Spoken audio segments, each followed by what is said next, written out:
ተከበራችሁ ካህናት አባቶች ወንድሞች ዲያቆናት የእግዚአብሔር ልጆች የድንግል ማርያም ወዳጆች የቅዱሳን ጻድቃን ሰማዕታት ቤተሰቦች በጌታችን በኢየሱስ ክርስቶስ ፍጹም ሰላም እንደምቆያችሁ እንደምሰነበታችሁ አትፍሩ የሉቃስ ወንጌል ምዕራፍ 2 ቁጥር 11 ወገኖቼ ለቤታችን ቅድስት ድንግል ማርያም ቤዛዊት ዓለም እመብርሃን እማምላክ እመብሷን ለማለት አትፍሩ እግዚአብሔር ያከበራት እግዚአብሔር ከፍ ያደርጋት የማይጨበጠው የማይዳሰሰው እሳታዊ የሆነ አምላክ እነ ሙሴ ሊያዩ ተመኝቶ ያላዩት እግዚአብሔር በሱ ቸርነት ዘመኑ በደረሰ ጊዜ ከመቤታችን ከቅድስት ድንግል ማርያም ከወላዲተ አምላክ ከመብርሃን ከመብዙኃን እሷ ቤዛዊት ዓለም ናት እግዚአብሔር በተዋህዶ ከርሷ ተወለደ ተዋህዶ እግዚአብሔርን በሷ በኩል አየ ነው እግዚአብሔርን በሷ ውስጥ አየ እግዚአብሔር በሷ በኩል ወደኛ መጣ በዛ እኩለ ሌሊት የእግዚአብሔር መላእክት ከሰማይ መጡ ሰማይ ብርሃንን አበሩ እረኞቹን አትፍሩ አሏቸው ዛሬ በዳዊት ከተማ እርሱ መድኃኒት ጌታ ክርስቶስ ተወልዶላችኋል ሄዱ ወደ ቤተልሔም ነው ምልክት ይሆናችኋል እናቱ ቅድስት ድንግል ማርያም ሕፃኑም በጨርቅ ተጠቅልሎ በግርግም ውስጥ ተኝቶ ታገኛላችሁ አሏቸው እረኞችም እግዚአብሔርን ድንቅ ሥራ የተገለጠውን እግዚአብሔር ለማየት ወደ ቤተልሔም ተጓዙ ወገኖቼ በእውነት እናታችን ቅድስት ድንግል ማርያም ከልጇ ከኢየሱስ ክርስቶስ መልአኩ እንዳበሰራቸው አዩት እግዚአብሔርን አመሰገኑ በደስታም ተመለሱ እግዚአብሔር የተገለጠው እግዚአብሔር የታየው በእመቤታችን በኩል ነው እርሱ እግዚአብሔር አምላክ ከርሷ ለመወለዱ አስቀድሞ ነቢያት ተናገሩ የእግዚአብሔር መልአክ ቅዱስ ገብርኤል እንዲህ አለ አንቺ በእግዚአብሔር ፊት ጸጋን አግኝተሻል አላት የሉቃስ ወንጌል ምዕራፍ 1 ቁጥር 30 እነሆ በእግዚአብሔር ፊት ምን አግኝተሻል ጸጋን አግኝተሻል ቅዱስ የእግዚአብሔር ልጅ ካንቺ ይወለዳል አለ የእግዚአብሔር መንፈስ ቅዱስም እሱ ይጸልልሻል አላት ወገኖቼ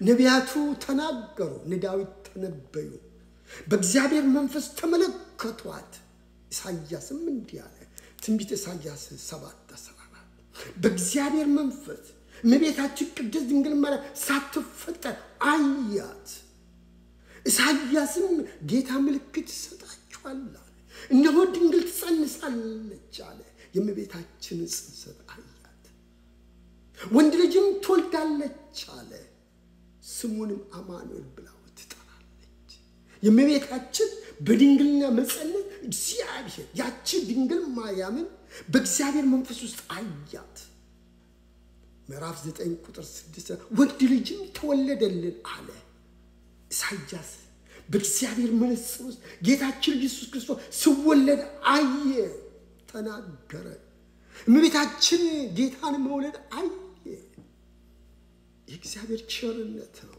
የእግዚአብሔር ስጦታ ነው ወገኖቼ እሷ ቤዛዊት ዓለም ናት ቤዛን ወልዳለች መድኃኒትን ወልዳለች አዳኝን ወልዳለች አምላክን ወልዳለችና እመብርሃን ናት እሷ የጌታችን ኢየሱስ ክርስቶስ ቤዛነት ከምንም ጋር አናነጻጽረውም አናወዳድረውም የሱ ቤዛነት ራሱን መስዋዕት አድርጎ በማቅረብ ነው በቀራንዮ አደባባይ እርሱ የእግዚአብሔር በግ የተባለው ስለ ኃጢአታችን ስለ መርገማችን ስለ በደላችን ታረደልን በደሙ ከኃጢአታችን አነጸን ምድር እንኳን በአዳም ምክንያት ተረግማ የነበረችው በጌታችን በኢየሱስ ክርስቶስ ደም ተቀደሰች የጥል ግድግዳ በክርስቶስ ደም ፈረሰ በመስቀል ላይ ሆኖ አባት ሆይ የሚያደርጉትን አቁሙና ይቅር በላቸው አለ እኮ።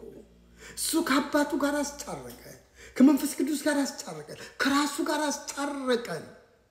በመስቀል ላይ ሆኖ እመቤታችን ቅድስት ድንግል ማርያም ሌሎች ልጆች እንደሌሏት እርሱ አምላክ ኢየሱስ ክርስቶስ መሰከረ። በመስቀሉ ስር የነበሩት እናቱ ቅድስት ድንግል ማርያምና ቅዱስ ዮሐንስ ነበሩ። ዮሐንስ ወንጌል ምዕራፍ 19 ቁጥር 26 እና 27 እነሆ እናት አለው፣ እነሆ ልጅሽ አላት። ሌሎች ልጆች እንደሌሏት እርሱ መስክሮ ቅዱስ ዮሐንስ ከዛ ሰዓት ጀምሮ እመቤታችን ቅድስት ድንግል ማርያም እናት አድርጎ ወሰዳት። ከዛ ሰዓት ጀምሮ ወደ ቤቱ ወሰዳት። ገኖቼ እሷ ንጽሕት ናት።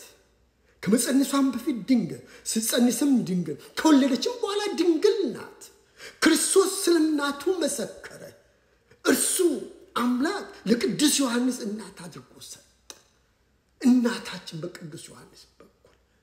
ስለዚህ ቤዛዊተ ዓለም የምንላት ቤዛ የሆነ አምላክን ስለወለደች እርሱ ከዛ በኋላ ተፈጸመ ያለ አምላክ ስለኛ ስለ ኃጢአታችን ሞተ።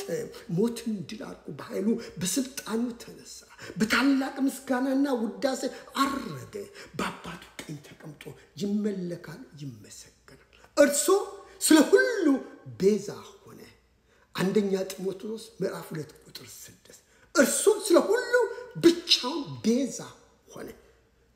የሱ ቤዛነት ከምንም ጋር የማይነጻጸር እንደሆነ ቅድስት ቤተክርስቲያን ትላንትም ዛሬም ወደፊትም ትመሰክራለች።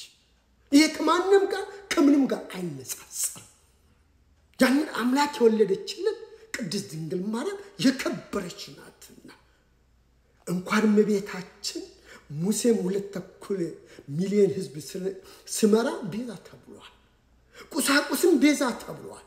አምላክን የወለደችና የማይታየው አምላክ በርሷ በኩል ሲገለጥ ከስጋ ስጋ የነሳ አምላክ በርሷ ውስጥ ያየነው አምላክ ቤዛዊት ዓለም ማለት እንዴት ይከብዳል!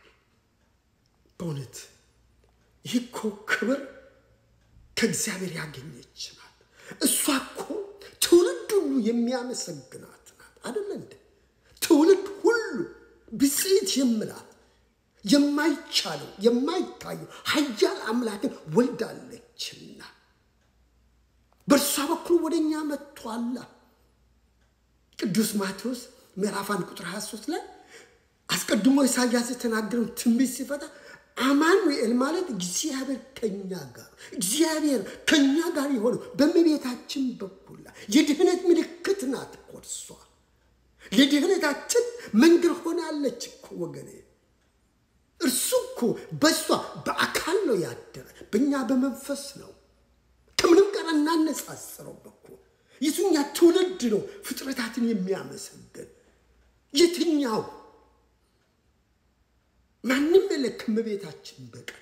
ይህ ክብር የሰጣን እግዚአብሔር ነው። ቤዛዊት ዓለም ብለን ስናከብራት ስንጠራ ከክርስቶስ ጋር በማነጻጸር አይደለም። እሷ ከእግዚአብሔር በታች ናት፣ ከፍጡራን በላይ ናት። ለእግዚአብሔር ዙፋን አለ፣ መቅደስ ሆናለ። እግዚአብሔር ከሷ እኮ ስጋ ነስቶ እነሆ ተገለጠ እኮ። በቃ በሷ በኩል እኮ ነው እግዚአብሔር ከኛ ጋር የተባለ። አማኑኤል የሚለው ቃል ፍቺው እግዚአብሔር ከኛ ጋር ነው። ከኛ ጋር የሆነ በርሷ በኩል ነው። እርሱ እኮ የዓለም ብርሃን ነው አይደል? ጌታችን ኢየሱስ ክርስቶስ እኔ የዓለም ብርሃን ነኝ አለ ዮሐንስ ወንጌል ምዕራፍ 8 ቁጥር 12 ላይ። ቀጥሎ ምን አለ? እናንተ የዓለም ብርሃን ናችሁ ማቴዎስ 5:14 ላይ። ታዲያ ቅዱሳን እኮ የዓለም ብርሃን ናቸው። እመቤታችን ድንግል ማርያም ሳትቀበል ክርስቶስን መቀበል አይችልም እኮ። እናንተን የሚቀበል እኔን ይቀበለኛል አለ እኮ። እኔንም የሚቀበል የላከኝ ይቀበላል። ማቴዎስ 10 ቁጥር 40 ማናቸው? እርሱ የላካቸው ሳትቀበል ቅዱሳን እመቤታችን ቅድስት ድንግል ከነ ክብራ ሳትቀበል ክርስቶስን መቀበል ቃሉ ተጽፏል። ሂዱ እኮ አላቸው ቅዱሳንን። ሂዱ በአብ በወልድ በመንፈስ ቅዱስ አጥምቋቸው፣ አስተምሯቸው፣ ደቀ መዛሙርቱ አድርጓቸው፣ እኔ እስከ ዓለም ፍጻሜ ከእናንተ ጋር ነኝና። ማቴዎስ ወንጌል ምዕራፍ 28 ቁጥር 20። ስለዚህ እመቤታችን ቅድስት ድንግል ማርያም ቤዛዊት ዓለም ናት። ቤዛን ወልዳልናል። መድኃኒትን ወልዳለች ኃያል እግዚአብሔርን ወልዳለች እርሱ በእርሷ በኩል ወደኛ መጥቷል